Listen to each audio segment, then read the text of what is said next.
সম্মেলনে আসতে পেরে আমি অত্যন্ত নিজেকে গর্বিত মনে করছি। সভাপতি যিনি নিজের থেকে বিদায় নিয়েছেন এবং বক্তব্য রেখেছেন সুন্দর, আমরা তার প্রতি শ্রদ্ধা রেখে দিন রাত কাজ করে আজকের এই সম্মেলন সফল করেছে, সকলকে আমি ধন্যবাদ জানাচ্ছি।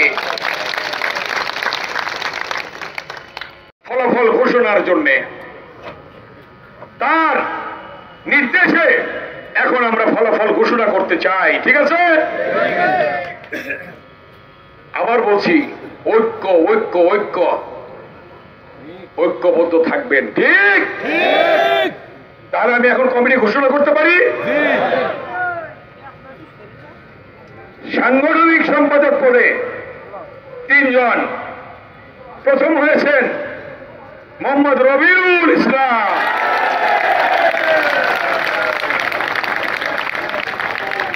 স্লোগান দেওয়া যাবে না, হাতে তালি দিতে পারবেন।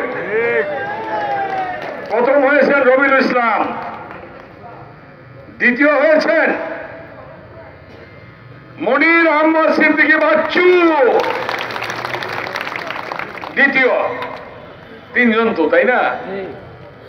তৃতীয় হয়েছে শেখ শহীদুল বাড়ি রবু।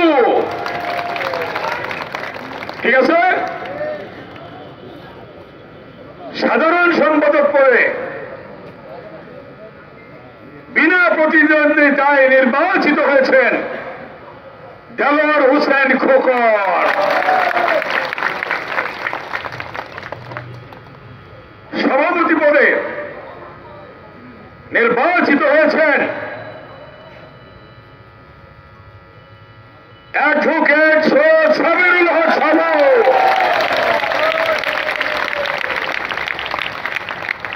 ঠিক আছে,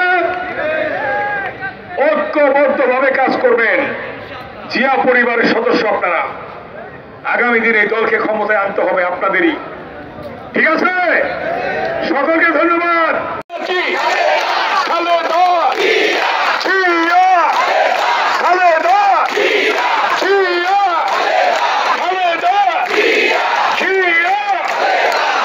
নেতা আছে বিএনপির ভারপ্রাপ্ত চেয়ারম্যান তারেক রহমান, তারেক রহমান বাংলাদেশের প্রাণ, তারেক রহমান বাংলাদেশের প্রাণ,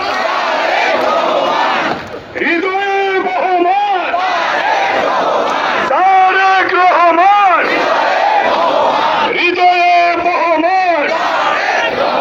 সকলে জিয়া পরিবারের সদস্য হিসাবে ঐক্যবদ্ধভাবে কাজ চালিয়ে যাবেন। আল্লাহর রহমতে বিজয় আমাদের সুনিশ্চিত। আল্লাহ হাফেজ। বাংলাদেশ জিন্দাবাদ, খালেদা জিয়া জিন্দাবাদ, শহীদ জমর হোক, দেশ তারেক রহমান জিন্দাবাদ।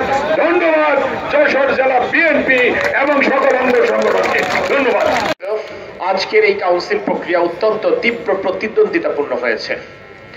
এর মাধ্যমে একটি বার্তা তৃণমূলের নেতাকর্মীরা অত্যন্ত স্পষ্ট করে, প্রত্যেকেই তাদের অত্যন্ত আপনজন এবং প্রত্যেকেরই বিগত 16 বছর ফ্যাসিবাদ বিরোধী আন্দোলনে রাজপথে গৌরবোজ্জ্বল ভূমিকা ছিল। তাদের এই প্রতিদ্বন্দ্বিতাপূর্ণতা দিতে চেয়েছেন, সেটি হচ্ছে ঐক্যবদ্ধ শক্তি যে একটি পরিবর্তন আনতে সক্ষম, সেই বার্তাটি দিয়েছেন এইভাবে। কারণ কোন প্রার্থী কারোর থেকে খুব বেশি কেউ কম নয়, কিংবা কেউ খুব বেশি তার কারোর থেকে অগ্রগামী নন। গৌরবান্বিত করেছে। আমি আমার পক্ষ থেকে যশোর জেলা বিএনপির পক্ষে তাদেরকে আন্তরিক ধন্যবাদ জানাই এবং আবার বাংলাদেশ জিন্দাবাদ, বাংলাদেশ জাতীয়তাবাদী দল জিন্দাবাদ। এখন আজকের এই কাউন্সিল অধিবেশনের সুষ্ঠুভাবে সুসম্পন্ন করবার জন্য যিনি প্রত্যক্ষভাবে আমাদেরকে নির্দেশনা জননেতা আমানুল্লাহ আমান। বাংলাদেশের ঐতিহ্যবাহী জেলা যশোর জেলা, দক্ষিণ বাংলার